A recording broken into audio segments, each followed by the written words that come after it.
Okay. So now next section. So this next section, we are going to talk about my 7-step framework, and this is very important. So everybody, please attention here. Why, if you are going, see, if you are going for an interview in data engineering or data analyst even, especially for data engineering, one question will be always there. That design a data lake, what will be the architecture, right? So you should know the basic steps. So people generally, I have taken more than thousands of interview in my career, and I have observed that लोग jumble लोग करके बताते हैं. So I have created this framework. Using this framework, you can answer it very well. If you go in that flow, you will answer it very well, and at the same time, you will also be very clear when you are going to develop anything in data engineering. Okay, so okay, so let's focus on the sentence. So I have written some cool scientist found cats quietly observing. Okay, so this is the mnemonic sentence, and we must focus on the first word only, first letter only, actually. So some cool scientist found cat quietly observing means S stands for sources, C stands for compute, then third S stands for storage. Found, F stands for format, C stands for catalog, and quietly stands for query engine. Observing, O stands for orchestration. So you should remember these 7 components: sources, compute, storage, format, catalog, query engine, and orchestration. In next 5 minutes, we will cover all of these 7 components, but the serial is also important. The order of these 7 steps is also important. So whenever someone asks you that design a data lake, how will you design? So you should know these 7 steps. Okay. लोग क्या बोलते हैं, 2 या 3 choose करते हैं answer में, but अगर if you are choosing all these 7 steps in your answers and in your actual deployment, you will like master data engineering. Okay. So this mnemonics word, even sometimes I forget which is the current order. Then since when I have created this mnemonic sentence, from till then, like from that point of time, I am utilizing this mnemonic sentence almost daily. So let's talk about the first word. So that is sources. So when you are going to design a data lake, so first what will you think? You will have to think यार कि हमारा data है कहाँ पे? Where is our current sources? It could be like data is on MySQL, Postgres, MongoDB, Oracle DB. कुछ APIs में सकता है. It could be on Kafka, GraphDB. It depends on what on your company where you are working on, where the data is present. So different technologies could be there, and all these could be your sources. So first we have to decide about the sources. Okay. Then second thing is compute. So now you are going to decide कि ठीक है भाई, sources we know. Now we need to extract, transform and load. So there is requirement of a compute engine. कि कोई तो engine होना चाहिए, Python में लिखा हो, कहीं तो लिखा हो, जो कि एक्सट्रैक्ट करेगी data, right? So that compute engine could be anything like Spark, Apache Nifi, DBGM, Airbyte. Some paid tools are here like Airbyte, StreamSets, and even you can write in Python. I have kept in Python in last because Python will not be helpful in case of horizontal scaling. So that is why Python is simple. You should use it for learning, but Python and even Airflow. Airflow is for orchestration.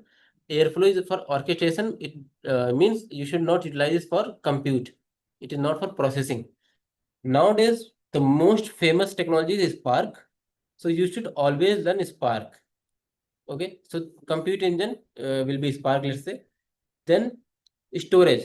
आपने source select कर लिया compute, but where will you write actually? Where are you going to create your data lake? That is your third step to think of. So storage is basically actual, the name suggests storage. It could be file system in your local machine. It could be your local file explorer. In AWS cloud, it will be AWS S3, GCP bucket in case of GCP, Azure Blob storage. So those could be the storage. One is MinIO. MinIO is like it is open source kind of thing, but you can mimic S3 on your local machine using Minayo. So Minayo can be deployed on a cloud also and on your local machine also. Your local file system, HDFS, like Hadoop distributed file system, that you should, it could be a storage, but nowadays people are not utilizing actually Hadoop, so you may ignore it. Redshift, BigQuery, even Kafka. So these are the technologies where you are going to store your data. So we have to think about that: sources, compute, storage. Now the fourth one is format. That हमें write तो करना है, in which format we are going to write our data. जैसे it could be CSV file, होने को हो सकता है CSV, TS tab separated, TSV, normal text. But all, if you write in CSV, TSV, all this, your file data will be huge. So your file size is going to be very huge in very shorter time. So CSV, TSV, it is just for explanation and it is just for development purpose. But in production, we always use, generally people are using Parquet, Delta or Iceberg.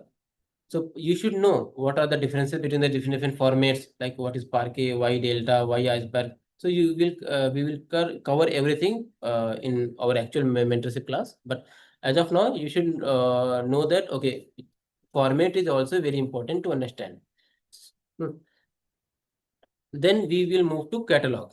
So catalog, आपने मान लो data भी रख दिया, file आपकी सारी files आ गई हैं, but वो सब फाइल्स हैं, आपको उस पर क्वेरी करनी है. If you want to do query, how will you query there? So आपको टेबल पे क्वेरी करते हो, select star, all the basic SQLs.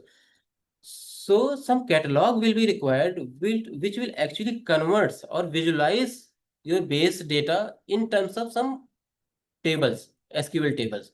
So that catalog will be important. So people generally, if you are in any cloud, so they provide their own catalog, like AWS has AWS Glue, OCI has OCI catalog itself. There are some open source catalog also, Open Metadata, Atlas, Atlan, or Hive Metastore, or Hive catalog will be present in your local machine. So you will have to think about the catalog also. But out of all these 7 steps, the catalog is something which you should worry least, because it doesn't have much thing. You just have to switch on a catalog and everything will be written there. But at least you should know that there is something called catalog. Otherwise, you won't be able to debug if something is failed. Okay. Now there is something called query engine. आपने data भी बना दिया, tables वगैरह बना के दे दी, and but the thing is, your audience, like data scientists and data engineers, sometimes data engineers also, and data analyst, they will need a way to query. So आपने, you can give them DB viewer. DB viewer is just an IDE, but in the background of the DB viewer, what is running actually, which is actually processing the data. So that you will have to think that what is the query engine behind that. So query engine, it could be in case of AWS, it may be Athena, it may be Redshift. In case of Google, it may be GCP BigQuery. In case of your local machine, it could be Spark SQL. Spark SQL is also present in case of what do you call, uh, Databricks. So all these things you will have to think, that query engine, etc. Then last thing comes that you will have to automate all these things. So automation will be done by Airflow, and many technologies are there which provide their own orchestration. Okay, so that is how you can answer that. How can you design a data lake? Okay, so sources, compute, storage, format, catalog, query engine, and then lastly orchestration, where we will be mostly working on Airflow, because Airflow is the most famous one. And at the same time, now when you know the basics, like 7 components, you will, if you go to Snowflake, if you go to Databricks or BigQuery, so these are the technologies which provide multiple components from all these 7. For example, Snowflake also provide compute, storage, and it have its own catalog called native catalog, query engine. And similarly, Databricks, mostly things are developed in PySpark only. So it has its own compute, Unity named catalog. It has its own orchestration, and you can call query engine Spark SQL. So now when you know the basics of 7 steps, then you can think of that which catalog, which technology you can choose, and what that particular technology is providing you, what it is not providing you. Accordingly, you can decide. Okay. Then let's go to so now I'm going to tell you the basic diagram, data lake architecture. See, so first we talked about sources. So these sources could be anything: MySQL, Postgres, Oracle DB, Kafka, anything. So we think of sources. Then we chose a second step, compute is PySpark or Spark. So Spark has 3 versions actually. Like if you are writing in Scala, then it will be normal Spark. If you are writing Python, then it will be called PySpark. Even you can write in Spark in Java also and R language also. So that basic thing you should know. But mostly people are nowadays utilizing Python because Python supports many other libraries. Okay. So second step is PySpark as a compute. Then so basically this PySpark will be accessing the data. It will be extracting the data from the sources, and it will load into your destination, that is storage. Okay, in storage layer we should know as of now the very basic thing that there will be multiple layers. I have designed this in architecture called medallion architecture.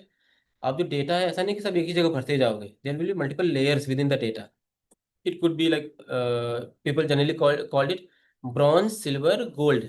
तो you should first data will go in bronze layer, फिर उस पे थोड़ा refine होगा, then it will go in silver layer, then super refined, super aggregated data that will go into gold layer. And at the same time there will be a playground layer where analysts will come and they can create their own table for their temporary analysis and all that. Okay, so it will go here in data lake.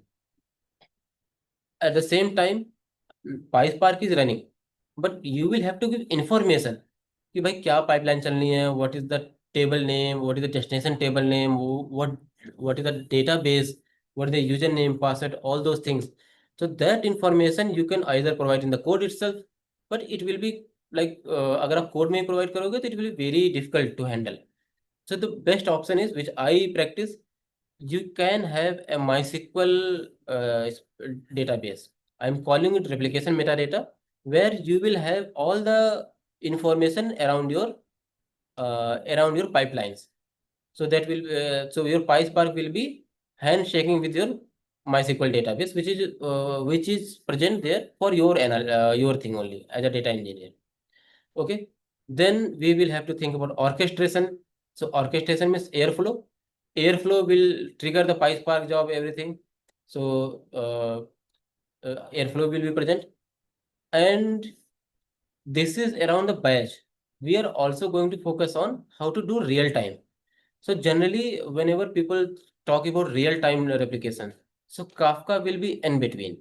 You will have to think that how your data is going to come from different sources into Kafka, and then from Kafka, how it is going to be placed in your storage. So one generic example could be, which I have written here, use Debezium. So Debezium will read from your sources, especially from MySQL from logs, bin logs it is called, and from bin log it will write into Kafka, and then from Kafka you can utilize some other technologies. For example, if you are using PySpark, then Spark streaming itself is present. Apache Flink is there, which you can utilize. So multiple technologies are there. Okay, and then your users will be present here. Your users will go on dbeaver or or Tableau. From Tableau or dbeaver, they will go to query engine. This query engine could be anything like nowadays ClickHouse, StarRocks are some famous technologies. This could be a query engine. That query engine in background will connect here. It could be Spark SQL also. So this is a very basic architecture as of now. So whenever you are going to deploy anything in your local machine or on premises, you are going to deploy this only. Okay, but when you are going to deploy the same project on some cloud, you will have to just think about the component and replace their name. For example, orchestration में यहाँ पे airflow लग जाएगा. AWS का अपना airflow managed service है. Kafka, it may be called OCI stream sets, because Kafka will have a different name in OCI, Oracle Cloud. So In case of storage, it may be called something else. Here I have written storage layer, but in OCI it will be called OCI bucket. In AWS it will be called S3. So you will just have to think about just replacing the name. So you can take a screenshot of this architecture, the flow diagram, and in our mentorship we will be focused on this only, because this is generic and this require the basic core technologies. So that is why I wanted to present to you. So we will be deploying everything in this format only, in this flow diagram. If you want to take a screenshot, you can take a screenshot and we will move ahead.